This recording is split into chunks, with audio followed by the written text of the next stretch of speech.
একরাশ দুশ্চিন্তা। আব্দুল্লাহ তার কাছে গিয়ে জিজ্ঞেস করলেন, হে বণিক, আপনার কি হয়েছে? আপনাকে এত চিন্তিত দেখাচ্ছে কেন? বণিকটি দীর্ঘশ্বাস ফেলে বললেন, আমার একটি মূল্যবান কাঠের সিন্দুক চুরি হয়ে গেছে। সিন্দুকটিতে আমার সারা জীবনের সঞ্চয় ছিল, আর তাতে ছিল কিছু বিশেষ স্বর্ণমুদ্রা, যা আমার পূর্বপুরুষদের আমানত ছিল। আমি এখন সর্বশান্ত। আব্দুল্লাহর মনে এক ঝলক বিদ্যুতের মতো খেলে গেল।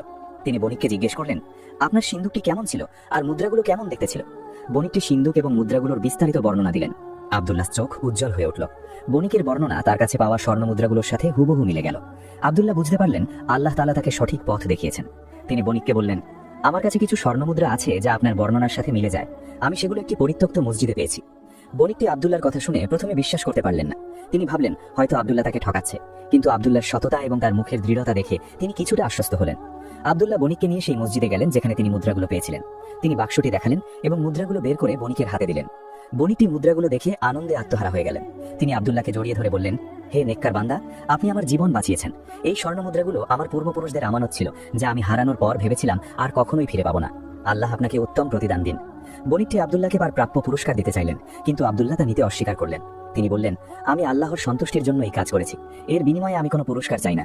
বণিকটি আব্দুল্লাহর সততা এবং ইমানের দৃঢ়তায় এতটাই মুগ্ধ হলেন যে তিনি আব্দুল্লাহকে তার কারখানায় প্রধান কাঠমিস্ত্রির পদে নিয়োগ দিলেন।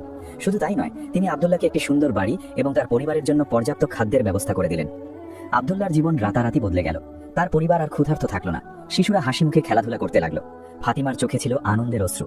আব্দুল্লাহ প্রতি মুহূর্তে আল্লাহর শুকরিয়া আদায় করছিলেন। তিনি বুঝতে পারলেন আল্লাহর উপর ভরসা এবং ধৈর্যের ফল কতটা মধুর হতে পারে। তার এই ঘটনা বাগদাদের মানুষের মুখে মুখে ছড়িয়ে পড়ল। সবাই আব্দুল্লাহর সততা এবং আল্লাহর প্রতি তার দৃঢ় বিশ্বাসের প্রশংসা করতে লাগলো। আব্দুল্লাহর জীবন তখন সুখ ও সমৃদ্ধিতে ভরে উঠেছে। বাগদাদের সেই ধনী বণিকের কারখানায় তিনি এখন প্রধান কাঠমিস্ত্রি। তার হাতে গড়া আসবাবপত্র বাগদাদের ধনী পরিবারগুলোতে বেশ সমাদৃত। তার আয়ও বেড়েছে বহুগুণ। ফাতিমা এবং শিশুরা এখন আর ক্ষুধার্ত থাকে না, বরং তাদের মুখে হাসি লেগে থাকে। আব্দুল্লাহর ছোট্ট কুটিরটি এখন একটি সুন্দর বাড়িতে রূপান্তরিত হয়েছে, যেখানে সুখ আর শান্তি বিরাজ করছে। কিন্তু আব্দুল্লাহ তার অতীত ভুলে যাননি। তিনি জানতেন এইসব আল্লাহরই দান এবং যে কোনো মুহূর্তে আল্লাহ তাআলা তার পরীক্ষা নিতে পারেন। তাই তিনি সব সময় আল্লাহর শুকরিয়া আদায় করতেন এবং অভাবী মানুষের পাশে দাঁড়াতেন। বাগদাদের বুকে তখন এক নতুন বিপদ ঘনিয়ে আসছিল। দূর দেশ থেকে এক ভয়াবহ মহামারী এসে বাগদাদের মানুষের জীবনকে বিপর্যস্ত করে তুলল। প্রতিদিন শত শত মানুষ এই মহামারীতে আক্রান্ত হয়ে মারা যাচ্ছিল। বাগদাদের রাস্তাঘাট জনশূন্য হয়ে পড়ল, বাজারগুলো বন্ধ হয়ে গেল, আর মানুষের মনে বাসা বাঁধল এক অজানা আতঙ্ক। আব্দুল্লাহর কারখানাও বন্ধ হয়ে গেল, কারণ মানুষ তখন জীবন বাঁচানোর চিন্তায় ব্যস্ত, আসবাবপত্রের চিন্তায় নয়। আব্দুল্লাহর আয় আবার কমে গেল, তার সঞ্চয়ও দ্রুত ফুরিয়ে আসছিল। ফাতিমা আবার চিন্তিত হয়ে পড়লেন। তিনি আব্দুল্লাহকে বললেন, আব্দুল্লাহ, এই মহামারী কবে শেষ হবে কেউ জানে না।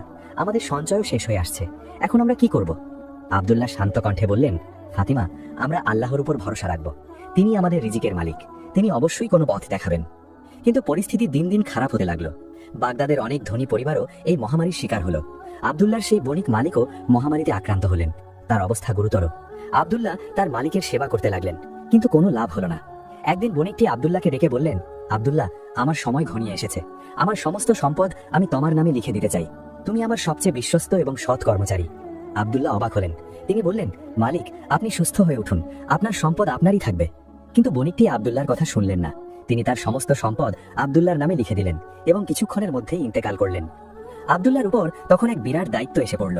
তিনি এখন বাগদাদের অন্যতম ধনী ব্যক্তি, কিন্তু তার মনে কোনো আনন্দ ছিল না, বরং এক গভীর শোক তাকে আচ্ছন্ন করে রেখেছিল। তিনি জানতেন এই সম্পদ আল্লাহর পক্ষ থেকে তার জন্য এক বিরাট পরীক্ষা। তিনি এই সম্পদ কিভাবে ব্যবহার করবেন তা নিয়ে চিন্তিত হয়ে পড়লেন। তিনি আল্লাহর কাছে দোয়া করলেন যেন তিনি তাকে সঠিক পথ দেখান। মহামারী তখনও বাগদাদে তাণ্ডব চালাচ্ছিল। মানুষ অনাহারে অর্ধহারে দিন কাটাচ্ছিল। আব্দুল্লাহ তার নতুন সম্পদ নিয়ে কি করবেন তা নিয়ে গভীরভাবে চিন্তা করতে লাগলেন। তিনি ফাতিমার সাথে পরামর্শ করলেন। ফাতিমা বললেন, আব্দুল্লাহ, এই সম্পদ আল্লাহ তাআলা আপনাকে দিয়েছেন মানুষের সেবার জন্য। আপনি এই সম্পদ দিয়ে মানুষের পাশে দাঁড়ান। আব্দুল্লাহ স্ত্রীর কথায় সায় দিলেন। তিনি তার সমস্ত সম্পদ মানুষের সেবায় নিয়োজিত করার সিদ্ধান্ত নিলেন। আব্দুল্লাহ বাগদাদের দরিদ্র ও অসহায় মানুষের জন্য খাবার ও ঔষধের ব্যবস্থা করলেন। তিনি তার কারখানায় নতুন করে কাজ শুরু করলেন এবং অনেক বেকার মানুষকে কর্মসংস্থান দিলেন। তিনি বাগদাদের মসজিদগুলো মেরামত করলেন এবং নতুন করে মাদ্রাসা স্থাপন করলেন। তার এই উদারতা এবং দানশীলতা বাগদাদের মানুষের মুখে মুখে ছড়িয়ে পড়ল। সবাই আব্দুল্লাহকে একজন ফেরেশতা হিসাবে দেখতে লাগলো। কিন্তু আব্দুল্লাহ জানতেন এইসব আল্লাহরই দান। তিনি প্রতি মুহূর্তে আল্লাহর শুকরিয়া আদায় করতেন এবং বলতেন, আলহামদুলিল্লাহ, আল্লাহ তাআলা আমাকে এই সুযোগ দিয়েছেন মানুষের সেবা করার। তার এই উদারতা এবং আল্লাহর উপর তার দৃঢ় ভরসা বাগদাদের মানুষের মনে এক নতুন আশার সঞ্চার করল।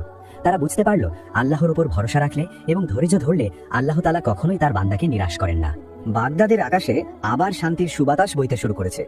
মহামারীর কালো মেঘ কেটে গেছে আর মানুষের মনে আবার আশার আলো ঝলমল করছে।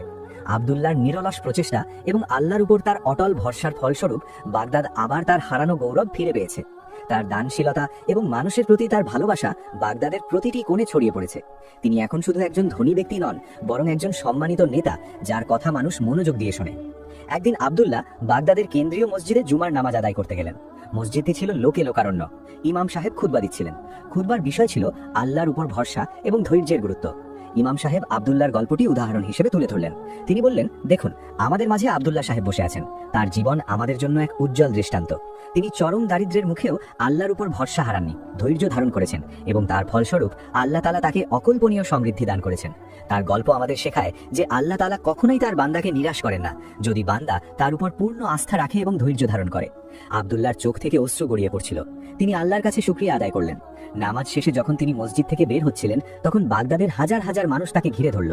তারা আব্দুল্লাহকে সালাম জানালো এবং তার জন্য দোয়া করল। আব্দুল্লাহ তাদের দিকে তাকিয়ে হাসলেন। তিনি বুঝতে পারলেন তার জীবন শুধু তার নিজের জন্য নয়, বরং বাগদাদের মানুষের জন্য এক অনুপ্রেরণা। আব্দুল্লাহ তার বাকি জীবন আল্লাহর পথে ব্যয় করলেন। তিনি মানুষের সেবা করলেন, জ্ঞান বিতরণ করলেন এবং বাগদাদকে আরো সমৃদ্ধিশালী করে তুললেন। এই গল্পের মূল শিক্ষা হলো জীবনের প্রতিটি পরিস্থিতিতে আল্লাহর উপর পূর্ণ ভরসা রাখা এবং ধৈর্য ধারণ করা। যখন আমরা আল্লাহর উপর ভরসা রাখি, তখন তিনি আমাদের জন্য এমন পথ খুলে দেন যা আমরা কল্পনাও করতে পারি না। আর যখন আমরা ধৈর্য ধারণ করি, তখন আল্লাহ তাআলা আমাদের জন্য উত্তম প্রতিদান প্রস্তুত রাখেন। আব্দুল্লাহর জীবন আমাদের শেখায় যে আলহামদুলিল্লাহ বলা শুধু একটি শব্দ নয়, বরং এটি একটি বিশ্বাস যা আমাদের জীবনকে বদলে দিতে পারে। আর যদি ভিডিওটি ভালো লাগে তবে একটা লাইক করে দেবেন। এমন সব আকর্ষণীয় ভিডিও দেখতে চ্যানেলটি সাবস্ক্রাইব করে দিন। আর আপনার মতামত কমেন্ট করে জানাতে ভুলবেন না। দেখা হচ্ছে অন্য কোনো ভিডিওতে। ততক্ষণ পর্যন্ত ভালো থাকবেন। আল্লাহ।